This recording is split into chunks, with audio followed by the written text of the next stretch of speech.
I'm going to tell you another story.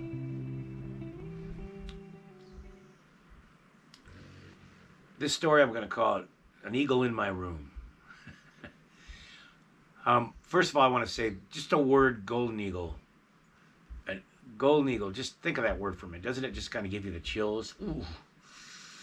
You know, if you look at cultures around the world, our ancestors that lived with the earth before modern times, every culture, as far as I know, around the world, if there were eagles, and eagles live all around the world,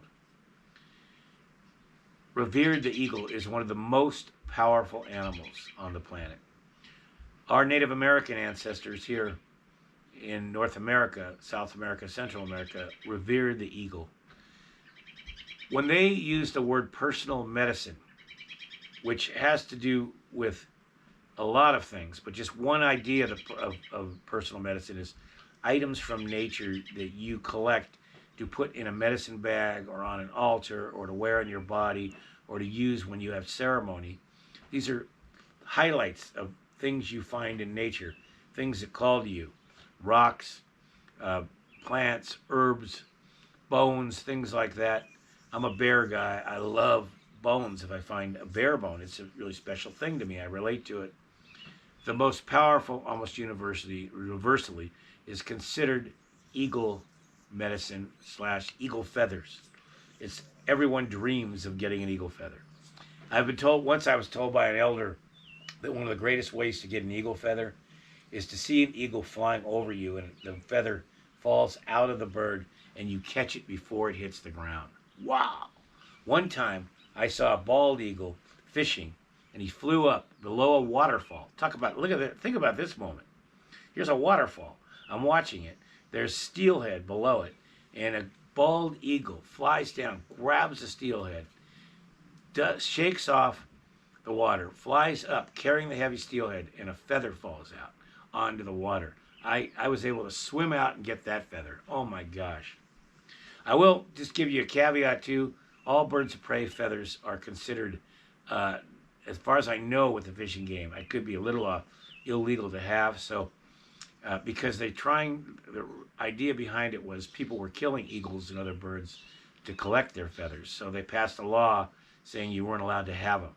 So if you find a feather, it's not like they're going to put you in jail for it, but just know it's something that should be very private, just for you. And you should never take something from a live bird. Obviously, eagles need to be protected. They are the most sacred beings. So back to eagles. So the eagle feathers are revered, and mostly only medicine people of a high caliber have wings and things like that in like the Native American culture or around the world. Golden eagle actually lived in Europe too, in parts of Asia. So just keep that in mind. But to be able to be in the presence of an eagle, which is the beginning of this story, that happened to me on a few times in my life. And I think I've told you one story about it, but here's another. One time I was in Santa Cruz, California. I was helping to run the Native Animal Rescue. It was an organization I helped start, and it was for rescuing injured and orphaned wildlife. And I got a call one day that a bird was hanging off a fence post in an apple orchard south of the town. And I drove out there and I thought, oh, I didn't know what it would be. I thought it'd probably be a chicken or, something like that, because it was near an apple orchard. And I drive up and I was horrified what I saw.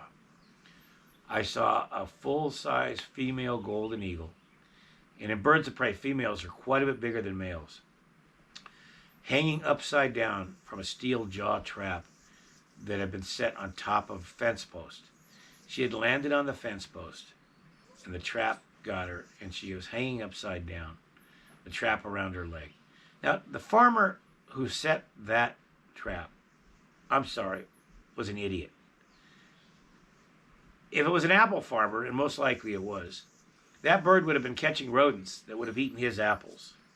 To kill that bird was just insanity, cruelty at its worst, and I can't even imagine the payback that man's going to have to take for hurting such a precious animal.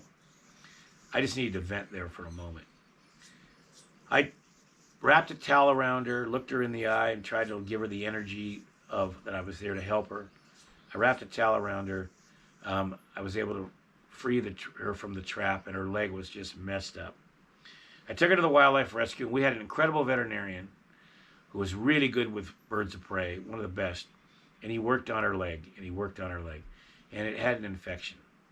So I took her home to my house because she needed to not move at all. And I made this. Well, I actually had a crib, a classic baby crib with sides and padding, and I put her in that so she wouldn't hurt her foot. And hand fed her, hoping she would heal, and then the veterinarian would be able to come back to the leg and take the bandaging off, and we could release her one day because her wings were fine, her eyes were fine, and the rest of her. And so one day, right in the early beginning, I'm in my room, my bedroom, and she jumps out of the bed I had her in, the crib, onto the bed, onto my back. I had my shirt off and did not put her talons from the one good leg. And she gently fell off of me, and I grabbed her and set her up. And she wanted to stay on the bed. So for the next 3 weeks, this eagle would just sit on my big giant bed, and I would sleep, and there she would be. And we bonded. And it was just, I can't even begin to tell you what it was like to be able to sit with an eagle at night while you're reading a book, and then go to bed and have her sit there. And I'd leave her in the day, and I'd come back and check her as I go to work. And she's getting stronger and stronger, and I took her into the vet, and infection started in her bones. And the sad part of the story is it wasn't healable. Once an infection starts in bones, it's usually not, if it gets to a point you can't fix it. So he recommended euthanizing her, that's killing her. And I took her home, and I cried, and I cried, and I cried. I said my goodbyes. I told her I'm sorry that this kind of thing happened to her. I recommitted to making my life about saving wildlife and nature. And I took her into the vet, and we held her and looked her in the eye and put her to sleep. And I just can't tell you. There's not much more to say. It was just one of the saddest moments you could ever feel. And it brought rage and anger up in me too, but I didn't let that become my way. I turned it into action by helping more wildlife and educating more people about wildlife. And of course, helping eagles all I could. So